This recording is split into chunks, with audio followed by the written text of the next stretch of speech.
to order exactly at 10 o'clock. We're on time today. The first thing on the agenda is to the approval of the agenda, and I'll call for a motion to approve the agenda. So moved.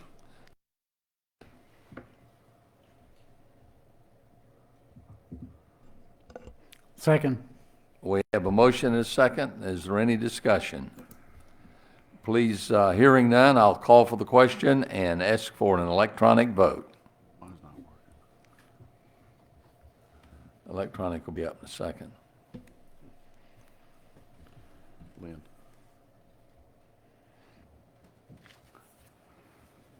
I think it might be operator error again. You think so? All right now. We're getting there.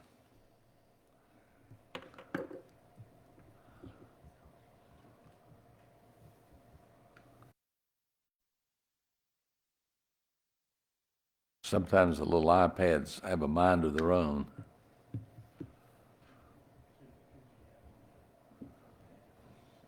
Voting is complete. Districts 1, 2, 3, and 4 vote aye. The agenda is hereby approved. This morning, for our invocation, I'm happy to have Avis Williams. Avis, it's good to see you again. Please come forward with your devotion. Thank you so much. I'm glad I'm not the only one that has some problems with IT every now and then. We always have it. Good morning, everyone. Let us pray. God, we're just so grateful for this wonderful opportunity that you've given us to come to the Putnam County Board of Commissioners meeting for this wonderful agenda that we have. We ask that you bless the agenda, every member, every discussion, and every content that would address all of the concerns across our county. Lord, we're into this season called Lent, according to the Christian church, where we look reflectively over our lives and looking unto a wonderful season of celebration called Easter. But we thank you that here with the Board of Commissioners and here in Putnam County, we don't live in the past. We look reflectively at our history and our heritage. But thank God for a wonderful Board of Commissioners and others who work with the board to look in a wonderful, reflective way backwards, but to look forward for a fantastic future, to embrace opportunities that are presented. And we look forward to what's going to be presented that will benefit the whole county, everybody, every citizen. And we thank you for the diversity that represents the expanse of this entire county, and we ask that you bless them as they deliberate, as they commemorate things, but most of all, as they plan for a wonderful future that includes opportunities for all the citizens. Bless them, Lord, and we just thank you for the wonderful things that are going to happen because of them and because of this meeting. In Jesus' name, amen. Amen, and thank you. Now, if each and everyone would join and stand, Commissioner Garrett will lead our Pledge of Allegiance. To the flag of the United States of America, and to the republic for which it stands, one nation under God, indivisible, with liberty and justice for all. Thank you, Commissioner Garrett. Next on the agenda is public comments. Lynn or Mercy, would you bring forward the sign-in sheet, please?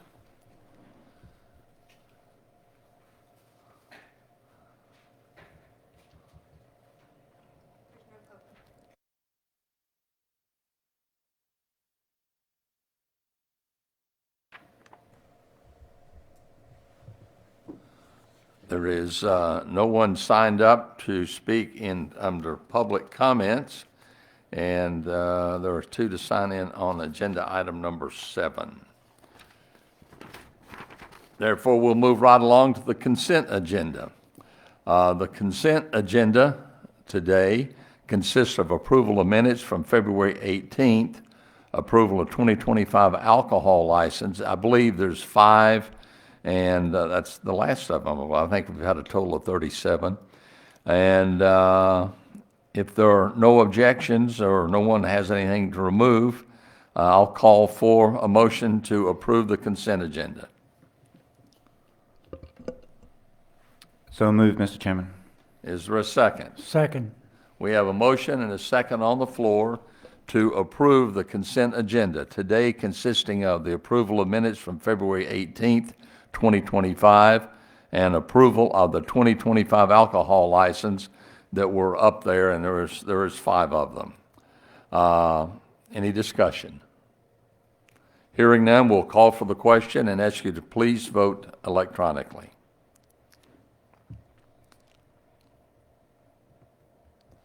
Voting is complete. Districts 1, 2, 3, and 4 vote aye. Therefore, the consent agenda is approved. Item number 7. This is an appeal by Ann Foster of the Planning and Zoning Commission decision to grant sideline setbacks at 407 East Riverbend Drive. We have 2 folks signed in to speak, so we'll have them. I believe that Jamie Walker and Ann Foster are signed in. I believe Ann should go first, and it's untimed. Ann will be untimed. Correct? Good morning. You're all aware of this. We've been here before. Our neighbor to the left submitted a plan to Planning and Zoning to build a pool structure in their yard. That plan was approved, was in all the setbacks. Back in May of last year, they started to build this project, and during that process, actually when they first started, we called Planning and Zoning Department and asked them to come out. You have a timeline from what I submitted last time. And we had some concerns. There was the original plan calls for a retaining wall, and then there's a break, and then there's a pool structure. Lisa told us, Ms. Jackson told us at the time there was no issue with there being a retaining wall. It was about yay high at the time. About 3 weeks later, we went out of the country. When we came back, they had raised that retaining wall and then backfilled towards the pool to make the deck bigger. To make a long story short, the pool structure is 2.8 feet from my property line in one area. It's 5.3 inches in another, 6.3 inches in another, and finally about 11 feet. In September, Lisa issued a notice of violation, and it was after all this was built that they came back and asked for a variance, which if they knew the pool wouldn't fit, which is what they've indicated multiple times, then why would you have not asked for that variance up front?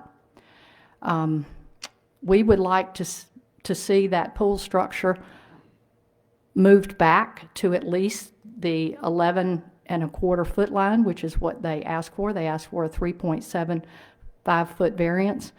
It's not that far. It's enclosed. Lisa allowed them to come in and put in some potted plants and called that a day. It's still an enclosed pool structure. It's all attached. They didn't build the plan that they turned in, as obvious by what's there and what the original plan is. And we would like to see you, we would love to have seen you make them go back 15 feet, but at this point, if you approve the 3.75 foot variance, they still need to remove part of the pool structure to meet that requirement, and we would ask that you do that.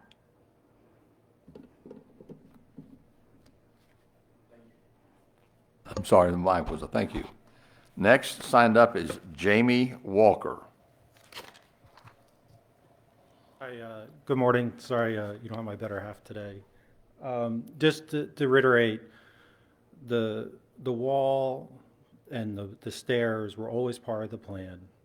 The only thing I question is the pool deck. And the pool deck is, we've asked for a 3.75 variance related to the pool deck, and that's the issue at hand today.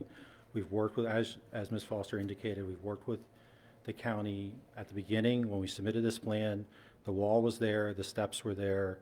It's just about the pool deck, and we've moved that pool deck, and we've done a lot more than potted plants.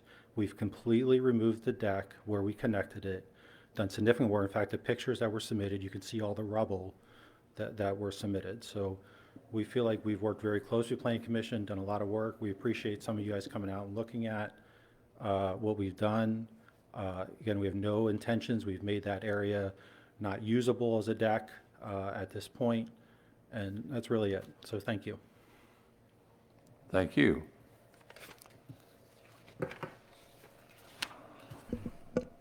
I'll read the motion once again. The motion is appealed by Ann Foster of the Planning and Zoning Commission's decision to grant sideline setbacks at 407 East Riverbend Drive. At this time, I will call for a motion. Mr. Chairman. Commissioner Hersey. This is a District 3 issue, and I would move to grant the 3.75-foot right side variance, being 11 and a quarter feet from the property line at 407 East Riverbend Drive, conditioned on the requirement that any structures attached to the pool deck be located within the variance. We have a motion on the floor. Very good, thank you. A motion on the floor is to move to grant a 3.75-foot right side variance, being 11 and a quarter feet from the property line at 407 East Riverbend Drive, conditioned on the requirement that any structure attached to the pool deck be located within the variance. That's the motion. Do we have a second? Second. We have a motion and a second. Is there discussion? Mr. Chairman? Commissioner Hersey. You know, we've been through this. This is the fourth go-round of this particular thing, twice at the Planning and Zoning Commission meeting, and now twice here at the Board of Commissioners meeting. The issue is really what is connected to the pool deck. The notice of violation was presented because the retaining wall was backfilled to the exact level of the pool, and the pool deck was extended by virtue of placing tiles from the pool deck to the retaining wall. Now, those tiles were removed, but the grade of the landscaping was not changed. I mean, it's still level with the top of the retaining wall from the pool deck. The question I think that for this board is, what is actually connected to the pool deck or to the pool? It is clear to me that the steps leading from the pool to the ground in front of the pool are connected. I mean, it's obvious that anyone can walk on pavement from the pool to those steps and down those steps. Those steps actually extend beyond the pool, which is, to my way of thinking, a violation of the front yards or rear yard setback, which has already been granted administratively to accommodate the edge of the pool. So the steps are clearly connected. The question that what we dealt with last time and again this time is whether simply removing the tiles from the space between the pool deck and the retaining wall is sufficient to disconnect that portion of the retaining wall from the pool deck, or whether it's continuous and still attached at the same level. My feeling is that if a 2-year-old can walk across that vegetation to the edge of the retaining wall, that there is a connection. I mean, you know, Commissioner Wooten argued that well, dirt is not a connecting medium, but to my way of thinking, this is not a freestanding wall. The original retaining wall was much shorter than this. This is now at the same level, and it requires a fence at the top of it so that someone who gets to the wall will not fall off of it and injure themselves. It is also a requirement in state law that a pool be surrounded by a child-proof fence with self-locking gates. If that's the case, that the retaining wall is not connected to the pool, then that fence should lie at the edge of the pool deck to prevent anybody from getting, any small child from getting to the pool if they could access the grass or vegetative portion of the leading up to the retaining wall. So my motion really says that the question is not that, I mean, the steps are clearly connected to the pool deck and have to be moved within the variance that was allowed. The question really for this board is whether the remaining portion, which has been landscaped,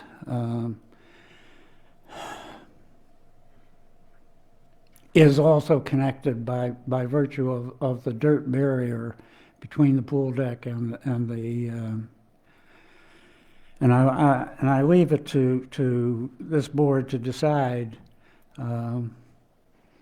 whether that is a connecting feature or if it is separate, and if so, does the pool require a second fence to prevent anybody from getting into the pool, any child from getting into the pool, according to the state law.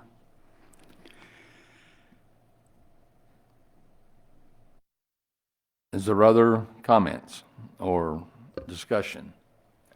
Yes, Mr. Chairman. Commissioner Garrett.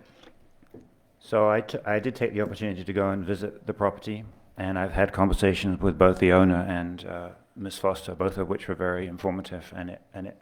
Visiting the property certainly helped me understand the substance, the nub of this issue that at the last meeting I was less clear on. I think we're in a very ambiguous discussion here, insofar as a reasonable person could see the rights and wrongs of this from both sides. And I can certainly see the argument for the variances based on the topography. The land does bend in a certain way that would make a variance appropriate, and that justification for a variance is in our ordinance.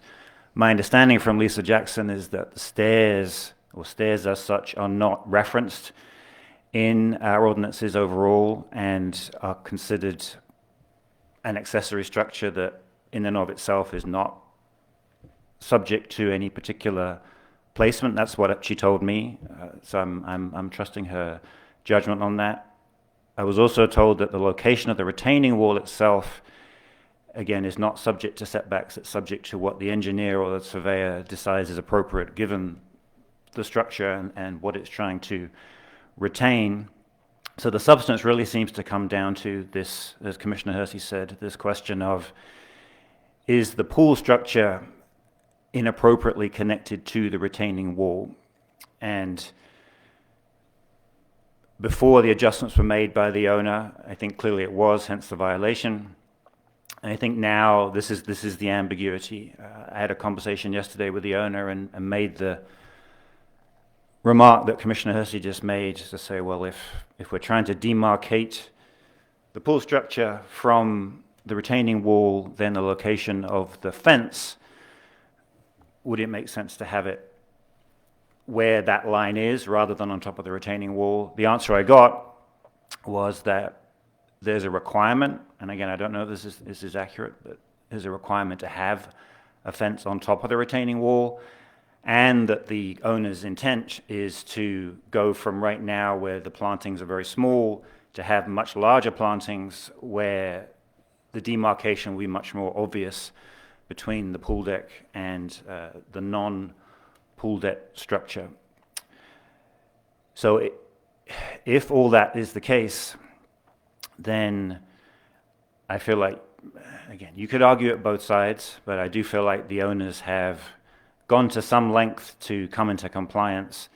And while it's not crystal clear, backtracking the decision of the Planning and Zoning Commission, the Planning and Zoning Director, and what the owners were told were appropriate means to rectify the situation, feels like we're disregarding all of that judgment and professional expertise. So again, you could look at this either way.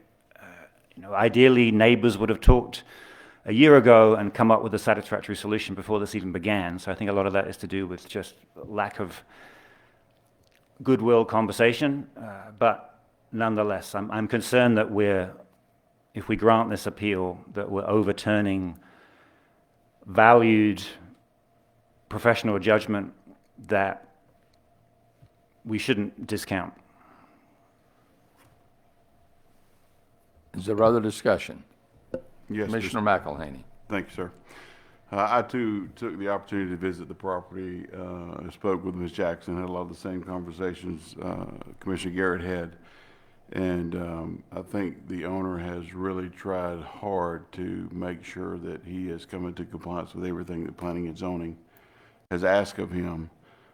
So again, there's a little bit of ambiguity. I agree with Commissioner Garrett, but I also agree that, if several people have looked at this and we trust their professional expertise, and I just don't think there's anything in my mind that would make me go against what they have said based on what I've seen and heard.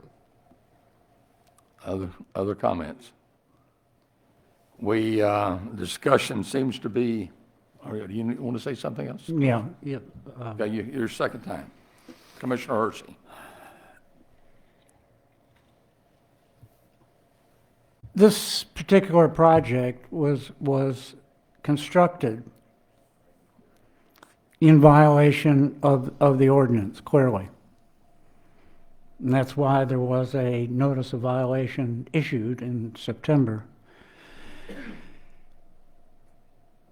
Are we now going to say, okay, somebody can build a structure in violation of our ordinance,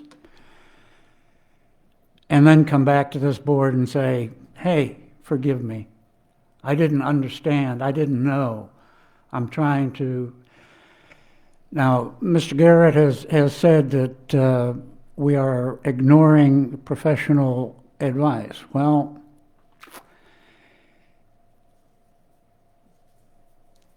Ms. Jackson, Director of Planning and Zoning, recused herself from this issue when it came before the Planning and Zoning Commission. So the professional advice portion of it is simply the vote on the Planning and Zoning Commission. Now, is this board going to take that as a professional opinion? I don't. Simply because the representative of the 3rd District on the Planning and Zoning Commission made a motion to decline the request for the variance, did not receive a second. So even though it was a 3rd District issue, the remaining portion of the remaining commissioners or members of the Planning and Zoning Commission declined to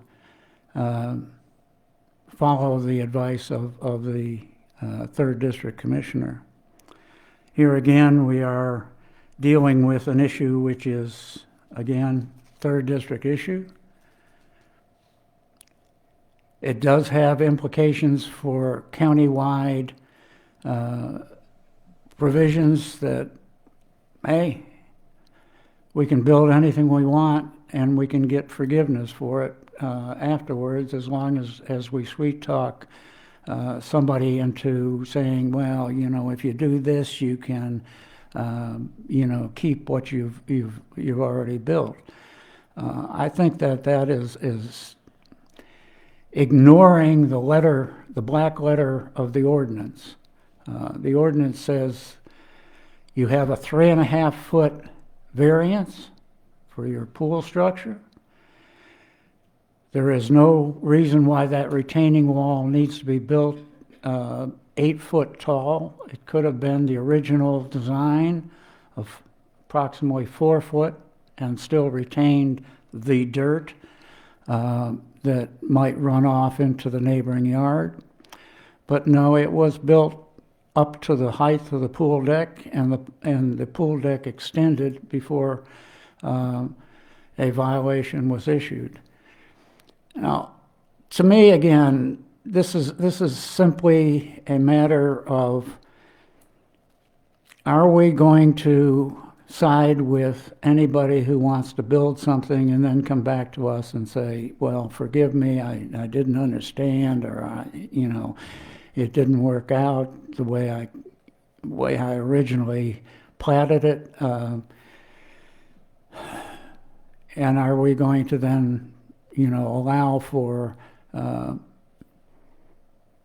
forgiveness rather than permission? Now, have the owners of this property made adequate adjustments? Well, on the advice of, I guess, of Ms. Jackson, she was trying to offer forgiveness for the fact that the retaining wall height and connection to the pool was a violation. To me, those stairs are still connected to that pool deck. Anybody can access them on a concrete, paved section, and they are clearly outside of the variance. And I have no problem with giving a 3+ foot variance for this pool. One portion of the pool needs the variance in order to have the actual pool. But the remaining portion of the deck does not need any more than the 3.25 inch, 3 foot and 3/4 foot variance, which we are granting and which was requested.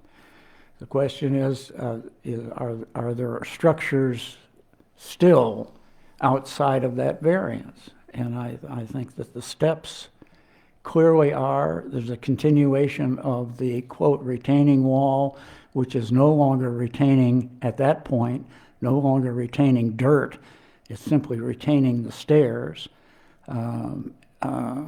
And that portion of the wall needs to be removed together with the stairs.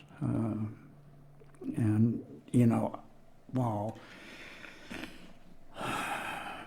people may feel that putting a vegetative layer between the pool deck and the retaining wall is sufficient forgiveness for violating our ordinance, I don't consider it sufficient. And I certainly do not feel that the stairs and the remaining portion of the retaining wall that is holding up the stairs rather than the now if Ms. Jackson says that, well, stairs can be placed anywhere, well, yeah, they can be. You could put them out in the middle of the yard if you want to, I guess. But if you connect them to the pool deck, then it is part of the pool structure. And to my way of thinking, clearly needs to be removed, and that portion of the wall retaining the steps needs to be removed. Again, all too often in Putnam County, Georgia, it's easier to get forgiveness than it is to get permission. And I think we have grown to the point where it needs to stop. and people need to know what they are doing. They need to go to planning and zoning with an actual plat and stay with that plat rather than changing it, to some different structure, and then seek forgiveness, so.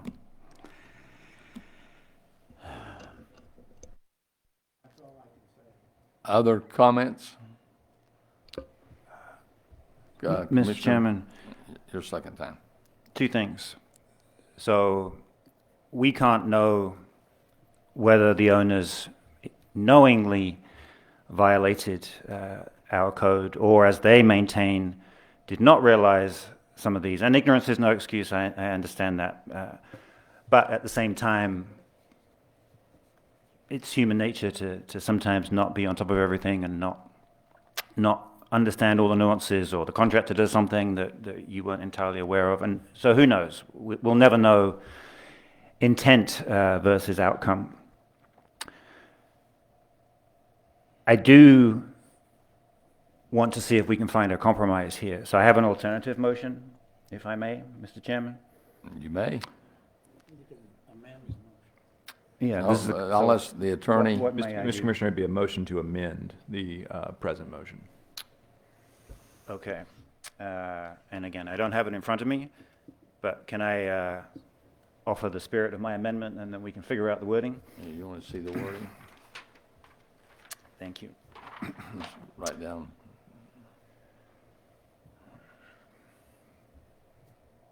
Well, perhaps my motion is a little different.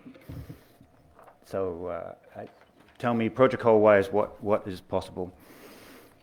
It's, go. So you've got a motion before the body and seconded. We'd have to dispose, if you're going to make a substantive, well, your amendment could actually make substantive changes. So you could still propose it even if you're going to significantly impact the motion. So just make your motion as a motion to amend, and then we'll take up whether or not the body wants to adopt those amendments or not. Okay, well, my motion to amend, and listen to what I'm saying, my motion to amend is to deny the appeal, but with the condition that the owner adds a fence between the pool deck and the non-pool deck structure to definitively demarcate where one ends and one begins.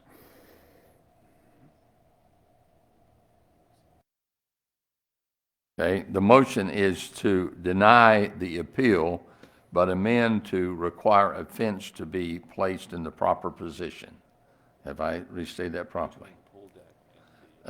It's between the pool deck. I'm sorry, give me.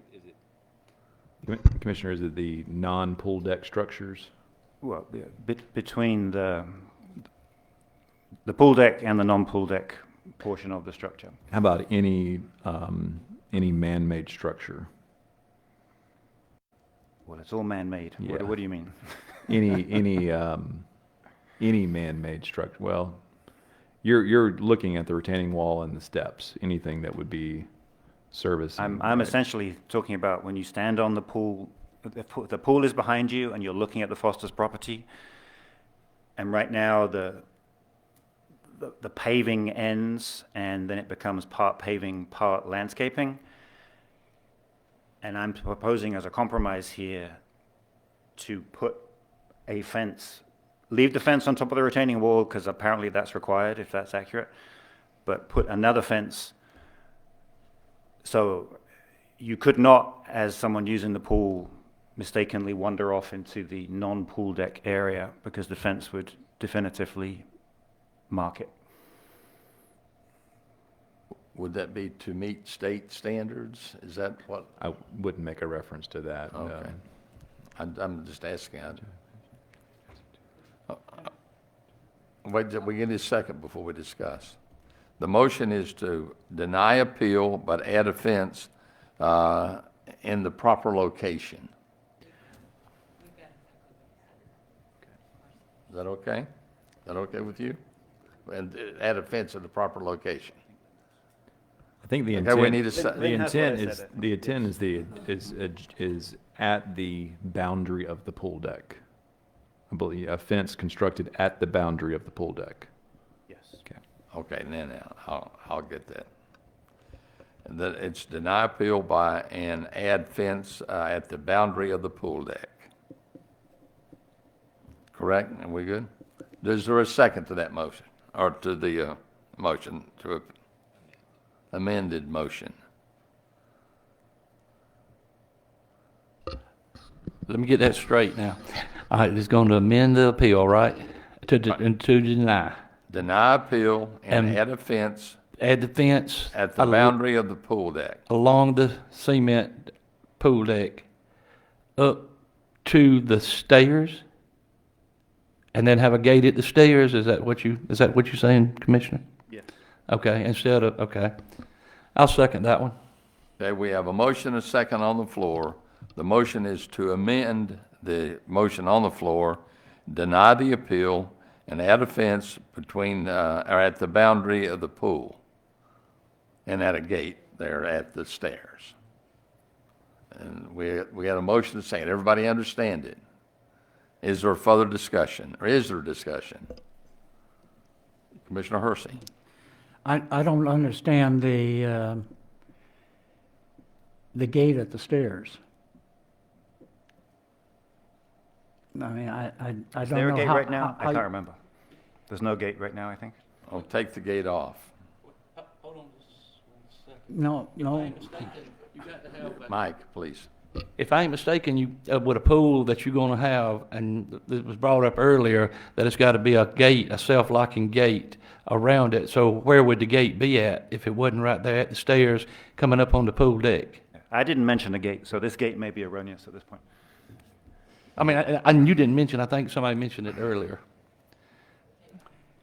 could you bring up the, I think there is a design portion of the, it's either in Ms. Foster's appeal information or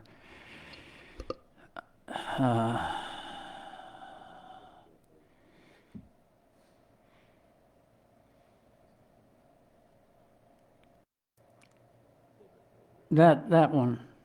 You just. There's a big version of the next slide. Now, the stairs,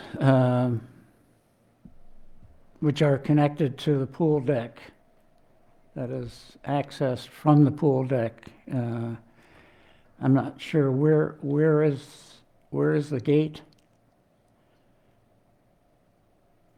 I think there's one coming in, and then there's one at the stairs too. Well, At the bottom of the stairs. at the okay. bottom of the stairs, so that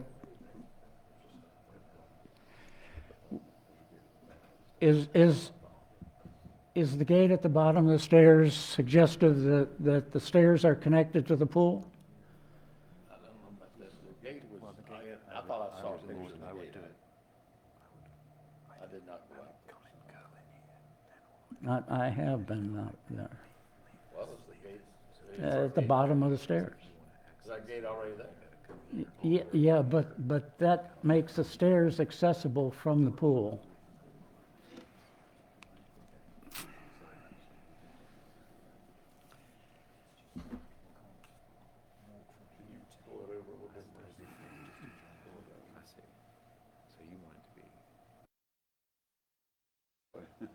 Yeah, so not disrupting this entrance or this entrance. Make them 100. I think that's what, I mean, that's what your motion does. Right. Okay.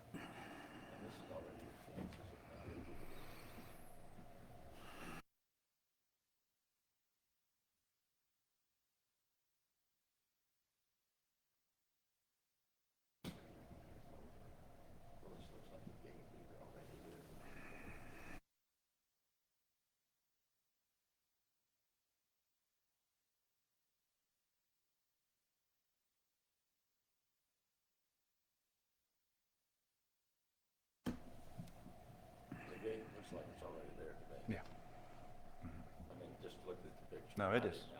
It is. Okay, are we ready to vote on the amendment? No, sir.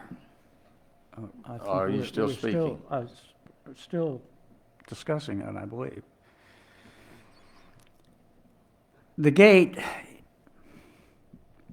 is not at the top of the stairs. Right, so those stairs are a part of the pool structure. Now, that design says, well, we're going to have a demarcation, a green space of what, less than a foot maybe, to separate the pool deck from the steps. Well, the fence required would have to have a gate at the top of the steps if they are disconnected from the pool. If they are not disconnected from the pool, then they are part of the pool structure and are in violation of the ordinance. Well, I wouldn't And object to that and in addition. violation of the agreed upon setback. I mean, I would also ask, the design of that wall, which is the same height throughout, what is it retaining? It's not retaining anything in front of the pool.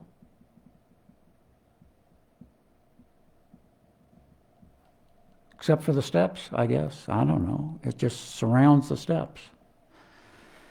Are you finished, Commissioner Yeah, Garrett? Mr. Chairman, I mean, on that point, I asked the same question when I was at the property, and Ms. Jackson assured me that the location, the height, the need for the wall was a matter of the engineer and the surveyor's judgment. I take her word for that.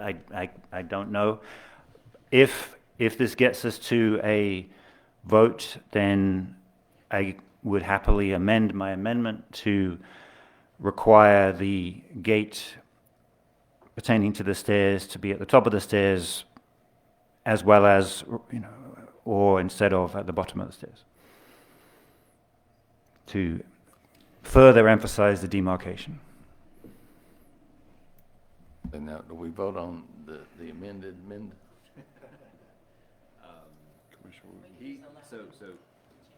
So Commissioner Garrett is wanting to make a change to his amendment. He's just So he changing can it. make that amendment, but I have to have a second of the party the commissioner who seconded his amendment. Right. So he's just amending his amendment to say a gate at the top of the deck. I'm not saying, I'm top not of the trying to put words in your At mouth. the top of the stairs. Top of the stairs.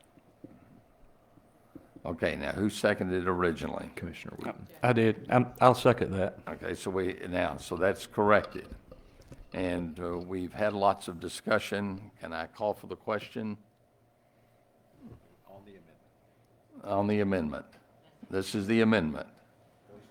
Are we ready to vote? It will not be electronic. It'll be a voice vote. Now, does everybody understand the motion to amend? The motion to amend is to deny the appeal and add a fence if necessary. I see a fence in there. And then put a gate at the top of the stairs. Mr. Chairman, I don't think it's add a fence if necessary. There is no fence where I'm proposing there be a Okay. fence. Okay, please read it.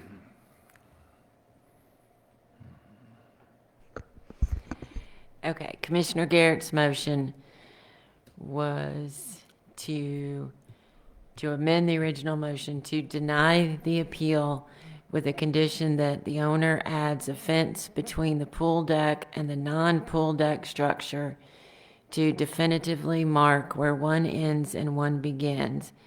And then he also added and to require a gate to be at the top of the stairs instead of the bottom. Everybody understand?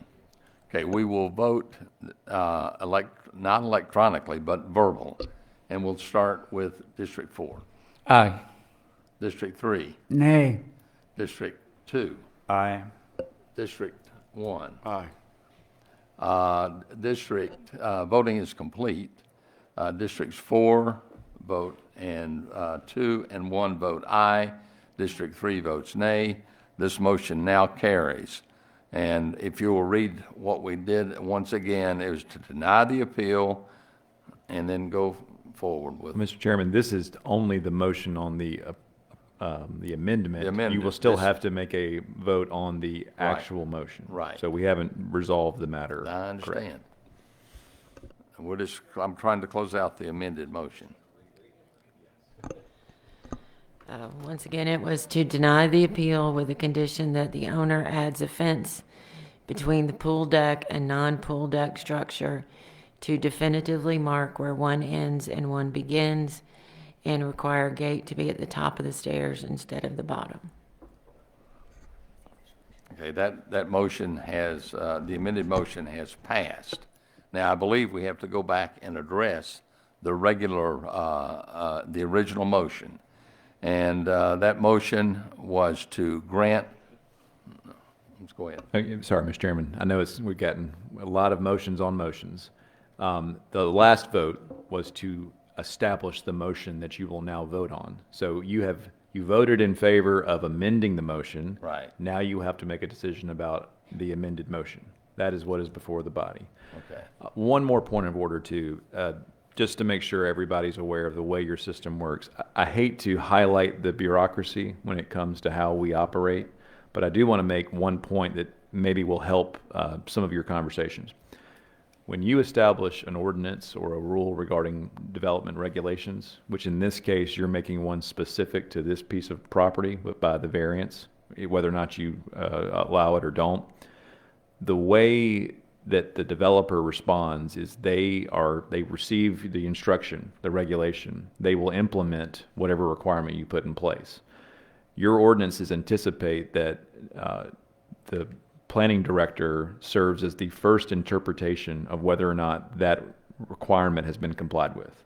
So we've had a lot of conversations about what goes in place, and various times this motion has changed on what it might actually require the developer to do. I want to give everybody assurance that when you adopt this motion, planning will have to review, the developer will have to review, developer will make changes, and if the planning department finds that it's not within the language of the motion, they will handle code enforcement the same way we do with others. If someone disagrees with the decision of the planning director on interpretation, appeal allows the aggrieved parties to go through the planning department, the planning and zoning commission, and then ultimately back to this body. So I do want to make clear that we've had a lot of conversations about what the intention of this motion means.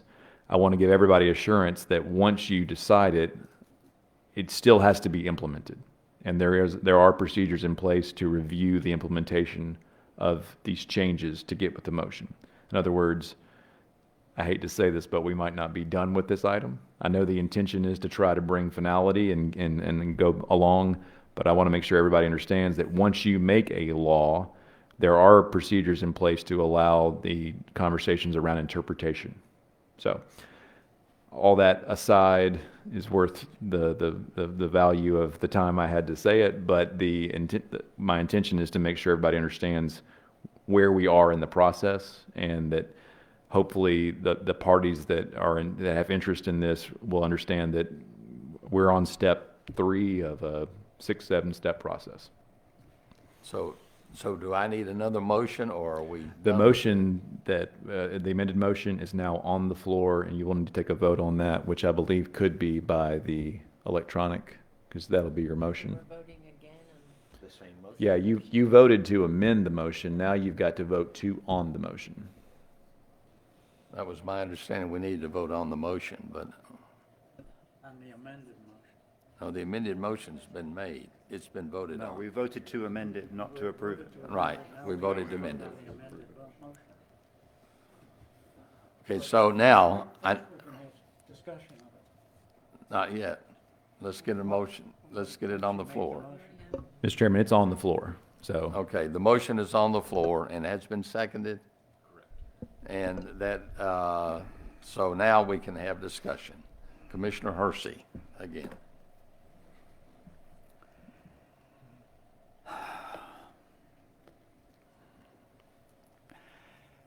my understanding now is that there is a pool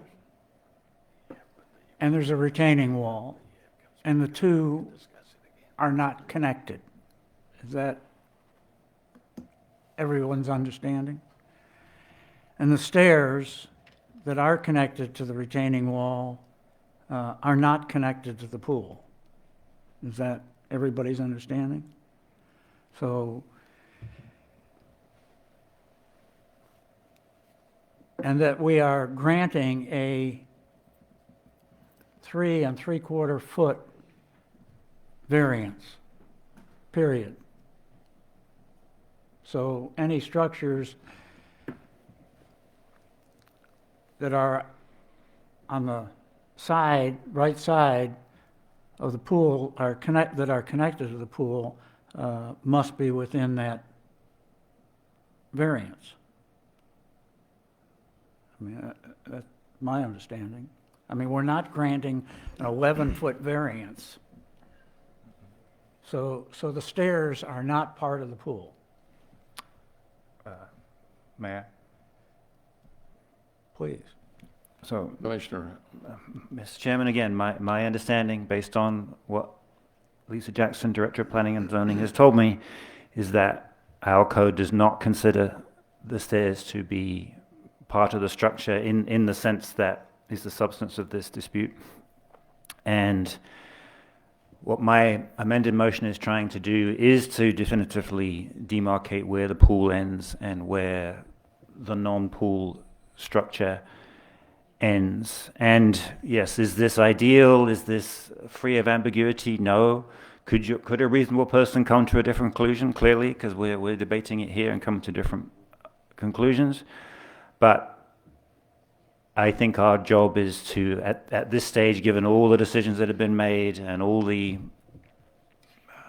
perspectives offered and assurances and intentions, that we need to find a suitable compromise rather than go all the way back to a different interpretation of what's allowed. So, in my view, it's reasonable to conclude that, particularly with this amended motion, if we approve it, that there is any agreed variance pertains to the pool structure now demarcated by this fence, and not somehow inappropriately demarcated and arguably still part of the structure and outside that variance. other discussion? Hearing none, let's call. Well, Mr. Chairman, Is this your second time? No, Yeah, go ahead. Is this your second time on this discussion? well, The sixth time? I consider myself a reasonable person, and I think that those stairs are part of the pool structure. And I don't care what Ms. Jackson has to say. It's simply her opinion. And I would say that anybody who has been to that site and seen those stairs and that, quote, retaining wall, which is retaining nothing but the stairs at that point, any reasonable person would conclude that the stairs are part of the pool structure.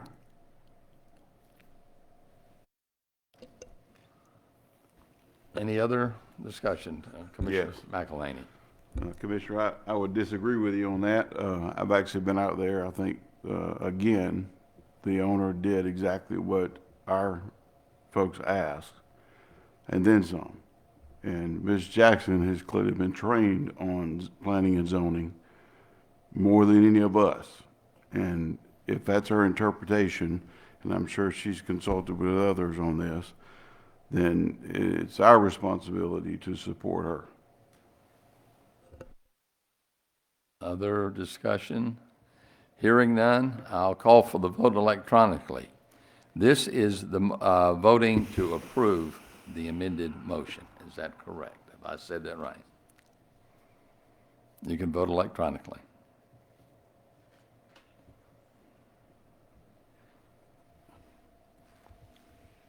Voting is complete. Districts 1, 2, and 4 vote aye. District 3 votes nay. The motion carries. Moving along. Item number 8. Item number 8 today is approval of the 2026 budget and 2025 mill rate schedule.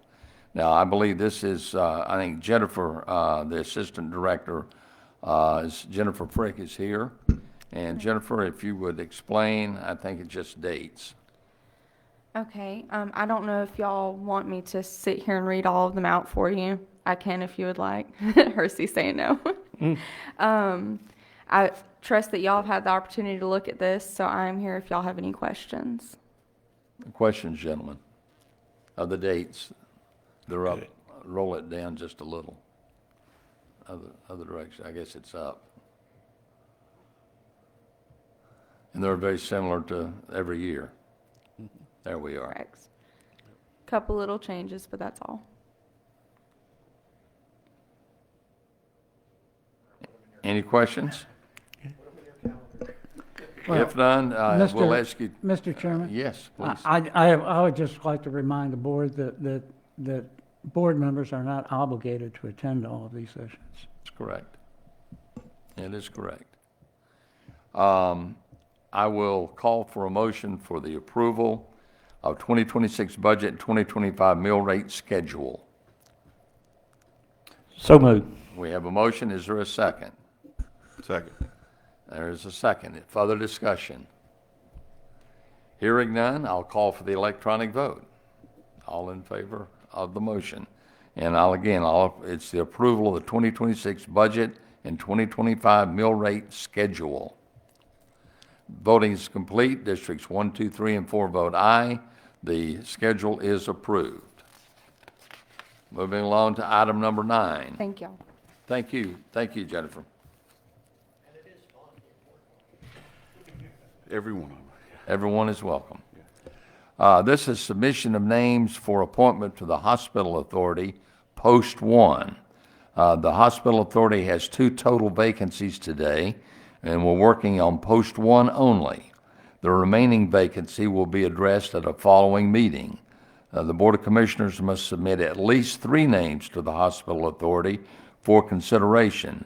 Then the Hospital Authority will make the appointment. We'll put the names of the applicants on the screen. Now, notice there's 4. It is perfectly okay to send all 4 if you all choose to do that. And the nominees are Lou Benjamin, Charlene Swain, Philip Etheridge, Rachel Delaney Harvey. Mr. Chairman, I move that we submit all 4 names to the Hospital Authority for consideration. We have a motion on the floor to submit all 4 names to the Hospital Authority. Is there a second? Second. We have a motion and a second on the floor. Is there any discussion? Mr. Chairman, Yes. I was at the Hospital Authority meeting on Monday, and there was another resignation. So there's going to be more votes of this. But my question is, given the way this has to be done, is there any disadvantage or delay to us submitting 4 names for this post as opposed to 3 names in terms of recycling those names and speeding up the appointments? It would make a lot of sense, but this process is mandated to us by the local act that created the Hospital Authority. So as much as that would be the way that it should be done, we'd have to go to the legislator to be able to do anything different. But including nominating 4 people rather than 3 people? The statute says we have to do 3. You have to do 3, but it makes no difference. Right? And Doesn't make 3, sense. yeah, the 3 is you have to do. You can't do less. You can't do more. So But we have 4 names here. you'll have to submit 3 of 3 of those them. 4. Oh, Correct. okay. Yes, sir. These same 3 can be submitted again for the next. I see. They'll choose 1 and then we'll send them 3 more. But if there's somebody resigned, we'll have to get other people to sign up. Right. But our motion determines which 3?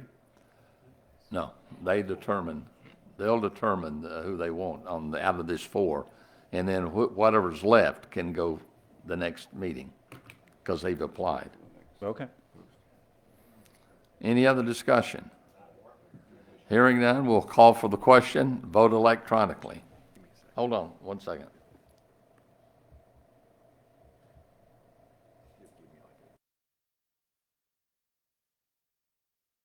He's looking at the statute to make sure that we're, So our county is under a different, we do not travel under the state statute with respect to nominees. And I need to review it before, I think the question is, can we submit more than the three? So, Okay. but if you'd give me a second, I don't know if you've got other agenda items. If you want to table this motion until we come back around, that'll give me the time to look at that. okay. Can, I have a motion to table this for the time being, and we'll come back. We're actually not tabling, we're delaying until he looks this up. Well, you can table it and withdraw it from the table at any time. Then we'll So use the I word- move to table this issue and move to the next one. Is there a second? Second. Any discussion? We will vote we'll not vote electronically, we'll vote verbally. District 4, how do you vote? Aye. District 3? Aye. District 2? Aye. District 1? Aye. We will table this for a few minutes and move to item 10. Item 10 is the appointment to the Board of Assessors. There are 2 vacancies for a full 4-year term. There are 2 applicants, and their names will appear on the screen. Shona L. Bells and Evan Reese. And since there are just 2 vacancies, one's District 3, one's District 4, can I have I'll call for a nomination, and they require a second. So do I hear a nomination? Mr. Chairman, I nominate Shauna L. Bells and Evan Reese to the Board of Assessors. And I'll call for a second. That should come from District 3 or 4. Second. We have a nomination of both Shauna L. Bells and Evan Reese for the Board of Assessors. Is there any further discussion? Any discussion? Just a clarification, Mr. Reese's address was Milledgeville. I assume it's actually District 4, Putnam Right. County? One's in District Eatonton? 4. But I assume it's Eatonton, then not Milledgeville. That's a mistake? That, get, Actually, what- they, all the way to K Drive, Landings Drive, Jackson Road, all those roads right there have got Milledgeville addresses. That's right. Even though they are in Putnam County, Mays Drive has even got a Milledgeville address across from the Georgia Power Plant. And there's a lot of, where I work at down there, that happens all the time. Like, it may be in Jones County, but it'll have a Milledgeville address. It happens all through the state. Thank you. Okay, thank you. Any other discussion? Hearing none, I'll call for the electronic vote. We have 2 vacancies and 2 folks to fulfill them. Voting is complete. Districts 1, 2, 3, and 4 vote for the 2 nominees. So those positions are now filled, and we'll authorize Lynn to write their letter and tell them that they have been accepted. Moving back to number 9, submission of names by appointment to the Hospital Authority. I'll call on our attorney. So, Mr. Chairman and Commission, we've previously submitted more than 3. So you are not under the state statute regarding hospital authority submission. And so I would suggest you can name as many as the applicants as you've received would be fine. Obviously, you're not required to do that. But if you want to submit all 4, you can move forward in that way.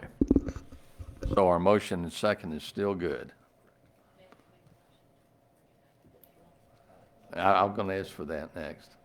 Okay, I would like a motion to bring item number 9 back out of, from the table to the floor. So move, Mr. Chairman. Is there a second? Second. The motion to bring from the table submission of names for appointments to the Hospital Authority back to the floor, and I think any discussion? Hearing none, we'll vote verbally. District 1? Aye. District 2? Aye. District 3? Aye. District 4? We are now back, and now, as the admission, it has already been made. So we don't need to do anything to that except vote. It's acceptable to have 4. So I'll ask if there's any more discussion. Hearing none, we'll call for the question and vote on the submission of the 4 names submitted to the hospital authority. And that's electronically. Voting is complete. Districts 1, 2, 3, and 4 vote aye. We will submit all 4 names to the hospital authority. Moving along, item number 11 is the county manager's report. Just one thing, sir, that there is paving going on under the T-SPOS 2 project list, and it's in District 3, I think, at the moment, the Quisenberry Rockmill area. District 3. Very good. Thank you. And I'm glad to hear that. Now, our county attorney, do you have any kind of report? No report, Mr. Chairman. Thank you very much. Now we'll go District 1. Do you have anything to say? No report this time, sir. District 2, I'm sorry. 1, 2. That's okay. I would just like to congratulate the cast and directors of The Color Purple. I had the opportunity to see the show, and it was even better than expected. And I'm delighted that, given public demand, an additional show is being planned, I think, for March 30th, a matinee, and I think tickets go on sale today, so I think they're going to sell out fast. If you didn't get a chance to see it, I'd highly recommend it. Thank you. I would too. District 3. District 4. I'd just like to thank all our fire department, rescue, sheriff's department, and everybody concerned with the drowning. They have really, for 20-something days, maybe 30 days now, have really put an effort in out there, and they have not had the best weather to work in. They have had wind, rain, it's just cold weather. And I think it was a good effort, combined effort between everything. I'd like to thank our sheriff, our fire chief, our rescue, ambulance, and everybody, and public works. And they just did a great job. Thank you. Thank you. And my only comment is I've been gone for 2 weeks. I got back yesterday. And so if you've sent me an email in the last 2 weeks, I haven't had an opportunity to answer any of those yet because my county phone I didn't carry with me, and it just got charged today. So I should have a bunch of emails, I think. But thank everybody for being here. Thank you, gentlemen, for your work that you've done on this board. And I will now call for adjournment. So moved, Mr. Chairman. We have a motion. Is there a second? Second. Any discussion? Hearing none, please vote electronically. Voting is complete. Districts 1, 2, 3, and 4 vote aye or yay. This meeting is adjourned.